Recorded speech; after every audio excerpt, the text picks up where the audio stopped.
الحمد لله وكفى وسلام على عباده الذين اصطفى أما بعد فأعوذ بالله من الشيطان الرجيم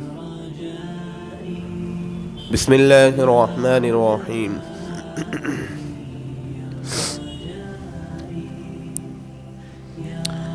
والله غالب على أمره ولكن أكثر الناس لا يعلمون سبحان ربك رب العزة عما يصفون وسلام على المرسلين والحمد لله رب العالمين اللهم صل على سيدنا محمد وعلى آل سيدنا محمد وبارك وسلم اللهم صل على سيدنا محمد وعلى آل سيدنا محمد وبارك وسلم اللهم صل على سيدنا محمد وعلى آل سيدنا محمد وبارك وسلم.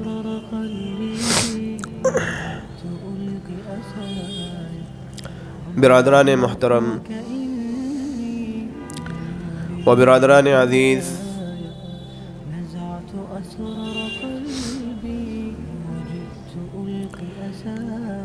اس کائنات کو بنانے والا اللہ ہے، اس کائنات کے نظام کو چلانے والا بھی اللہ ہے، اور اس کائنات میں ہر وقت اللہ رب العزت کا حکم جاری و ساری ہے. مرضی ہر حال میں اللہ رب العزت کی پوری ہوتی ہے. دنیا میں جو کچھ بھی ہوتا ہے، چاہے وہ ہمارے سمجھنے کے خلاف ہی کیوں نہ ہو یا ہمارے موافق ہی کیوں نہ ہو، اس میں اللہ رب العزت کی ہی مرضی ہوتی ہے. آپ دیکھیں کہ آدم علیہ السلام، سیدنا آدم علیہ السلام جنت میں رہتے تھے، چاہت تھی کہ جنت میں ہمیشہ رہے، لیکن اللہ تبارک و تعالیٰ چاہتے تھے کہ دنیا میں بھیجنا چاہتے تھے اللہ تبارک و تعالیٰ. تو بالآخر حضرت آدم علیہ السلام سے وہ غلطی سرزد ہوئی جس کے نتیجے میں حضرت آدم علیہ السلام دنیا میں تشریف لائے. تو مرضی ہر حال میں اللہ رب العزت کی ہی پوری ہوتی ہے. آپ دیکھیں کہ حضرت ابراہیم علیہ السلام کو اللہ تبارک و تعالیٰ نے خواب کے ذریعے سے حکم دیا، خواب کے ذریعے سے بتایا کہ ہماری راہ میں اپنے بیٹے کی قربانی دیں، اپنے بیٹے کو ذبح کریں. ایک خواب دیکھا مستقل طور پر، اور جب خواب کو پورا کرنے کا ارادہ فرمایا تو اپنے بیٹے سے کہا قال یا بنی انی اری فی المنام انی اذبحک فانظر ماذا تری. اے میرے پیارے بیٹے، میں نے خواب میں دیکھا کہ میں تجھے راہ خدا میں ذبح کر رہا ہوں، اب تو بتا دے تیری کیا رائے ہے. بیٹا بھی سعادت مند تھا.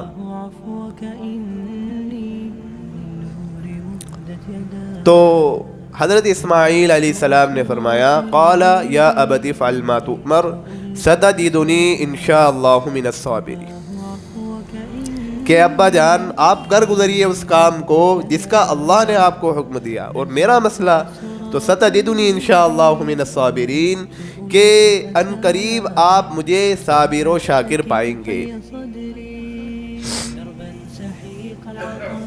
اور پھر قرآن نے کہا فلما اسلما، جب دونوں اس بات کے لیے تیار ہو گئے، جب دونوں نے یہ بات مان لی، باپ ذبح کرنے پر اور بیٹا ذبح ہونے پر، دونوں نے یہ جب بات مان لی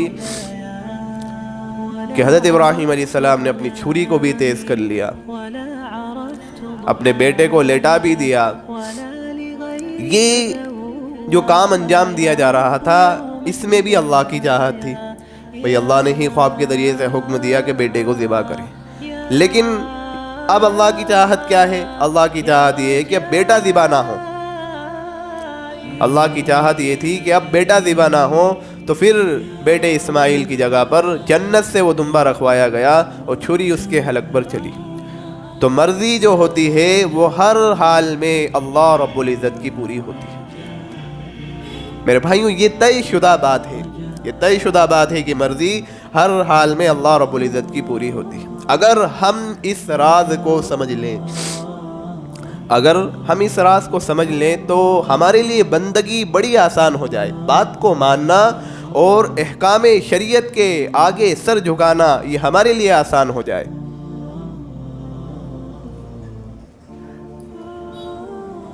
لیکن جب نفس کے اندر تکبر ہوتا ہے، اپنے جی کے اندر تکبر ہوتا ہے، تو پھر انسان حکم خدا کے سامنے حجت کرتا ہے، حکم خدا کے سامنے بحث و مباحثہ کرنا شروع کر دیتا ہے. آپ دیکھیں کہ یہ جو شیطان ہے یہ جنت میں رہتا تھا، اللہ کی بندگی کرتا تھا، بڑا عبادت گزار تھا، تو تھا یہ فرشتوں میں سے ہی، اور اس کا نام عزازیل تھا. تو اللہ تبارک و تعالیٰ نے جب حضرت آدم علیہ السلام کو پیدا فرمایا، آدم علیہ السلام کا پتلا بنایا، اس میں روح کی، جب آدم علیہ السلام تیار ہو گئے بن کر، تو پھر اللہ تبارک و تعالیٰ نے حکم دیا اسجدوا لآدم، تم تمام کے تمام آدم علیہ السلام کو سجدہ کرو. تو تمام فرشتوں نے سجدہ کیا، لیکن اس عزازیل نے، اس ابلیس نے سجدہ نہ کیا. اب اللہ تبارک و تعالیٰ نے جب پوچھا ما منعک اللہ تسجد، کہ تجھے سجدہ کرنے سے کس چیز نے روکا، تجھے سجدہ کرنے سے کس چیز نے روکا، تو نے سجدہ کیوں نہیں کیا؟ تو اب اس نے لوجک بیان کی، اس نے تفصیل دینا شروع کر دی. اس نے کہا انا خیر من، میں بہتر ہوں، خلقتنی من نار، مجھے آپ نے آگ سے پیدا کیا ہے، اور آگ جو ہوتی ہے وہ بلندی کی طرف مائل ہوتی ہے. وخلقتہ من طین، اور اس کو آپ نے مٹی سے پیدا کیا، اور مٹی میں ایک عاجزی ہوتی ہے، ایک پستی ہوتی ہے، تو میں اس کو سجدہ کیسے کرتا؟ اللہ تبارک و تعالیٰ کے حکم کے سامنے اس نے اس طرح سے حجت کی، کٹ حجتی کی. تو اللہ تبارک و تعالیٰ نے بھی فرمایا فَاخْرُجْ مِنْهَا فَإِنَّكَ رَجِيمٌ، نکل جا تو میرے دربار سے، تو مردود ہے. اللہ تبارک و تعالیٰ نے اس کو دھتکار دیا. وَإِنَّ عَلَيْكَ لَعْنَتِي إِلَىٰ يَوْمِ الدِّينِ، اور قیامت تک میری لعنتیں تجھ پر برستی رہیں گی.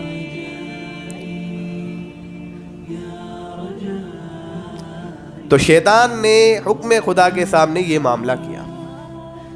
آدم علیہ السلام کو آپ دیکھیں، حضرت آدم علیہ السلام دنیا کے سب سے پہلے انسان ہیں، سب سے پہلے پیغمبر ہیں، ہم سب جانتے ہیں. اللہ تبارک و تعالیٰ نے انہیں منع فرمایا تھا کہ تم جنت میں رہو، جہاں سے تمہاری مرضی پڑے وہاں رہو، کھاؤ پیو. وَلَا تَقْرَبَا هَذِهِ الشَّجَرَةَ، اس درخت کے قریب بھی نہ جانا، اس درخت کا پھل تمہیں نہیں کھانا ہے.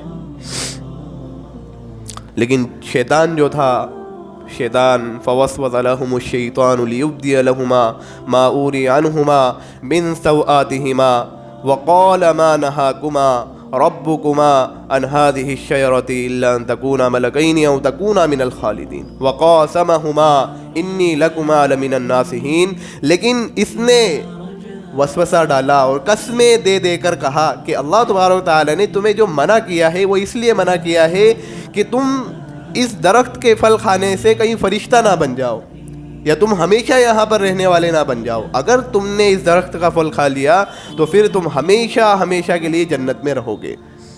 اس طرح سے شیطان نے قسمیں دے دے کر وسوسے ڈالے حضرت آدم علیہ السلام کے ذہن میں. اب حضرت آدم علیہ السلام کے ذہن میں کوئی بات آئی.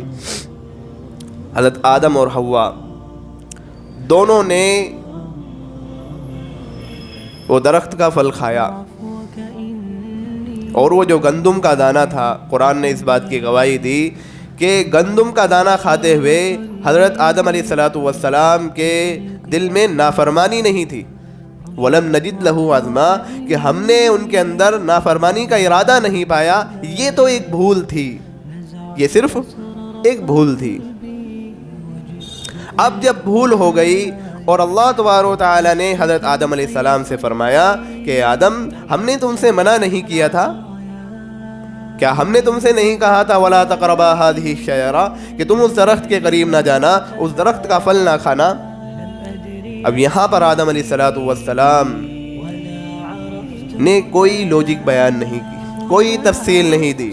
ادھر شیطان نے، جب شیطان کو اس کو حکم ہوا کہ آدم کو سجدہ کرو تو اس نے سجدہ نہ کیا. اور جب اللہ تبارک و تعالیٰ نے پوچھا ما منعک الا تسجد کہ تمہیں سجدہ کرنے سے کس چیز نے روکا، تو وہ تفصیل دینا انہوں نے شروع کر دیا، انا خیر من خلقتنی من نار وخلقتہ من طین.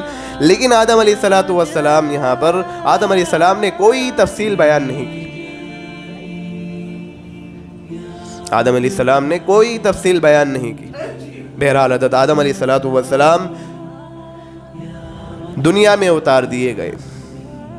آدم علیہ السلام نے فرمایا ربنا ظلمنا انفسنا وَإِن لَّمْ تَغْفِرْ لَنَا وَتَرْحَمْنَا لَنَكُونَنَّ مِنَ الْخَاسِرِينَ. آدم علیہ السلام نے اپنے پروردگار سے فرمایا اے ہمارے پروردگار، ہم نے اپنے آپ پر بڑا ظلم کیا، ہم بڑے ظالم ہیں، ہم نے اپنے آپ پر بڑا ظلم کیا. اگر آپ نے ہمیں نہ بخشا، اگر آپ نے ہم پر رحم نہ کھایا تو ہم تو پھر خسارہ اٹھانے والوں میں سے ہو جائیں گے. تو اس غلطی کو، جو حضرت آدم علیہ السلام سے غلطی ہوئی، غلطی کو یہاں پر حضرت آدم علیہ السلام نے تسلیم کیا اور شیطان نے وہاں پر تسلیم نہیں کیا، تو اس لیے وہ مردود ہو گیا. ہمیشہ ہمیشہ کے لیے اللہ کے دربار سے وہ نکال دیا گیا اور قیامت تک وہ ذلت اور رسوائی اس کو پہنچتی رہے گی. آدم علیہ السلام نے اپنی غلطی کا اعتراف کیا تو اللہ کی رحمت بھی جوش میں آئی. اللہ تبارک و تعالیٰ نے حضرت آدم علیہ السلام کو معاف فرمایا اور مقام نبوت سے، منصب نبوت سے بھی نوازا. تو میرے بھائیوں، انسان غلطی کرے اور پھر آگے سے اپنے بڑی کی بات کو نہ مانے اور لوجک بیان کرنا شروع کر دے، تفصیل دینا شروع کر دے، یہ شیطان کا راستہ ہے. یہ شیطان کا راستہ ہے کہ جو اس راستے پر چلے گا وہ ہمیشہ ہمیشہ کے لیے شیطان کی طرح ذلت و رسوا ہوتا رہے گا. میرے بھائیوں، جب احساس ہو کہ مجھ سے غلطی ہو گئی تو پھر ہیلے بیان نہیں کیے جاتے، حجت نہیں کی جاتی، بہانے نہیں بنائے جاتے، بلکہ سادہ سی بات ہے، کہہ دیا جاتا ہے کہ مجھ سے غلطی ہو گئی، آپ مجھے معاف کر دیں.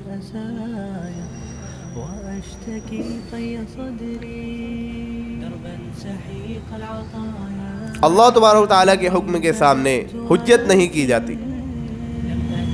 اور بندوں کے معاملے میں، جب بندوں کے آپس میں، ایک انسان کی دوسرے انسان کے آپس میں معاملے بگڑ جائیں تو پھر معافی کا راستہ اختیار کیا جاتا ہے.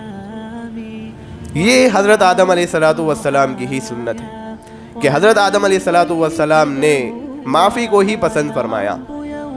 حالانکہ شیطان کا عمل وہ اپنے سامنے دیکھ چکے تھے، اس لیے حضرت آدم علیہ السلام نے اللہ تبارک و تعالیٰ کے سامنے کوئی تفصیل نہیں دی.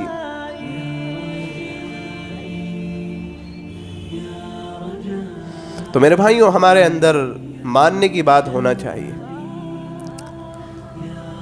آج آپ گھروں میں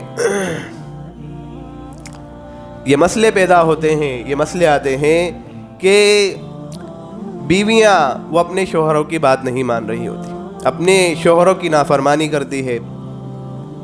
دل میں یہ بات آ رہی ہے کہ میں نے کوتاہی کی، مجھ سے غلطی ہوئی ہے، لیکن وہ اوپر سے لوجک دینا شروع کر دیتی ہے، تفصیل بیان کرنا شروع کر دیتی ہے. سادہ سی بات کیا تھی کہ معافی مانگ لی جائے کہ مجھ سے غلطی ہو گئی، آپ مجھے معاف کر دیں.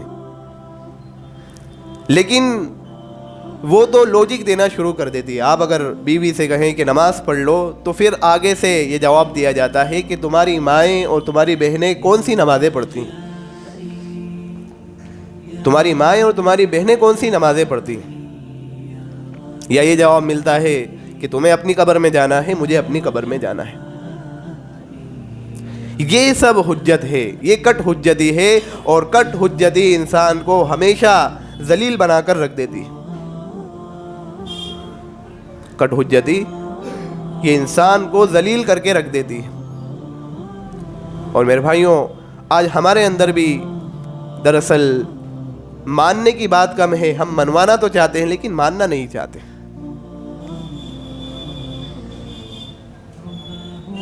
ہم کسی سے اپنی بات کو منوانا ضرور چاہتے ہیں لیکن کوئی بات ماننا نہیں چاہتے۔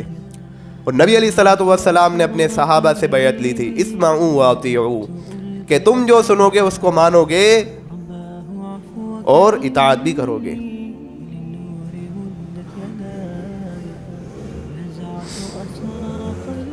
تو ہمارا طریقہ کیا ہے کہ ہم منوانا چاہتے ہیں لیکن ماننا نہیں چاہتے۔ دو بھائی ہیں، بڑے بھائی نے اپنے چھوٹے بھائی کو پالا، اپنے چھوٹے بھائی پر شفقت کی، بڑا کیا۔ اب چھوٹا بھائی تھوڑا سا اپنے پاؤں پر کھڑا ہوا، تھوڑے سا اپنا پاؤں پر کھڑا ہوا تو وہ اپنے بڑے بھائی سے بات چیت کرنا بند کر دیتا ہے۔ پوچھا جائے تو کہتا ہے کہ اس کی یہ فلاں بات مجھے پسند نہیں آئی۔ اس کو بچپن سے پال کر بڑا کر دیا، اس پر ہزاروں لاکھوں احسانات کیے اور اس نے ایک لفظ سے سارے احسانات کا بدلہ ملیا میٹ کر کے رکھ دیا۔ میرے بھائیوں، معاشرے میں اگر مل جل کر رہنا ہے تو پھر یہ بات ماننا ہوگی چھوٹے کو کہ بڑا بڑا ہے اور چھوٹا چھوٹا ہے۔ بڑے کو اپنی بڑائی بتانا ہوگی، چھوٹے کو اپنی چھوٹائی میں ہی رہنا ہوگا کہ میں چھوٹا ہوں۔ اب اس رشتے کو پختہ کرنے کے لیے، مضبوط کرنے کے لیے شریعت نے کیا حکم دیا کہ جو بڑے ہیں وہ چھوٹوں پر شفقت کریں، رعایت کا معاملہ کریں، اور چھوٹے اپنے بڑوں کی اطاعت کریں۔ یہ شریعت نے ہمیں حکم دے دیا رشتوں کو مضبوط کرنے کے لیے۔ یہ احکامات اور یہ معاشرے میں رہنے کی تہذیب ہمیں اسلام نے سکھا دی، لیکن یہ سادہ سی بات ہوتی ہے، ہم اس کو سمجھ نہیں پاتے۔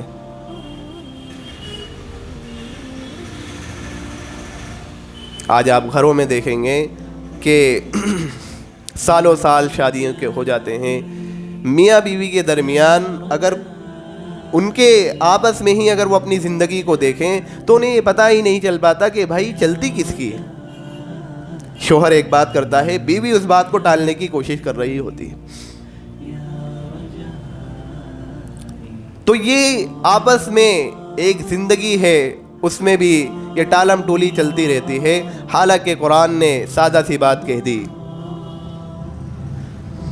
کہ الرجال قوامون علی النساء، کہ مردوں کو اللہ تبارک و تعالیٰ نے گھر کا ذمہ دار بنایا ہے، مردوں کو انچارج بنایا ہے، لیکن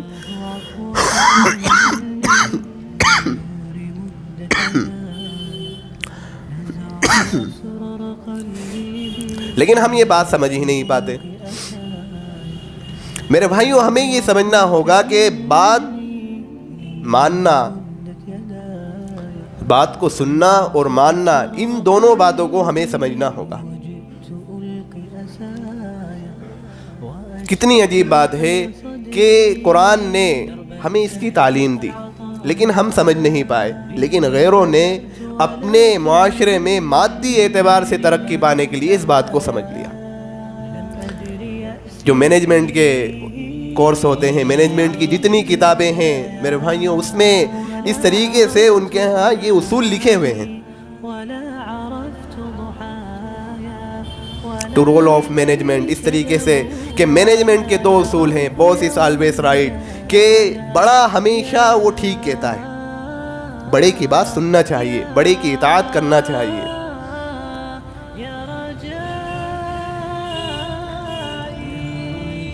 قرآن نے ہمیں یہ بات سمجھائی تو ہمیں سمجھ نہیں آئی، لیکن غیروں نے اپنے معاشرے کو، اپنی گھریلو زندگی کو ٹھیک کرنے کے لیے اس بات کو سمجھ لیا، اور ہم اس باتوں کو سننا ہی نہیں چاہتے۔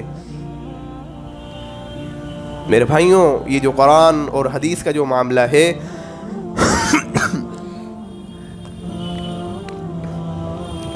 یہ صرف یہاں تک محدود نہیں ہے کہ آپ قرآن کو پڑھ لیں اور ثواب مل جائے گا، حدیث کو پڑھ لیں تو آپ کو ثواب مل جائے گا، بلکہ قرآن اور حدیث کو سمجھنا پڑے گا کہ یہ قرآن ہمیں کیا سکھا رہا ہے، کیا تعلیم دے رہا ہے۔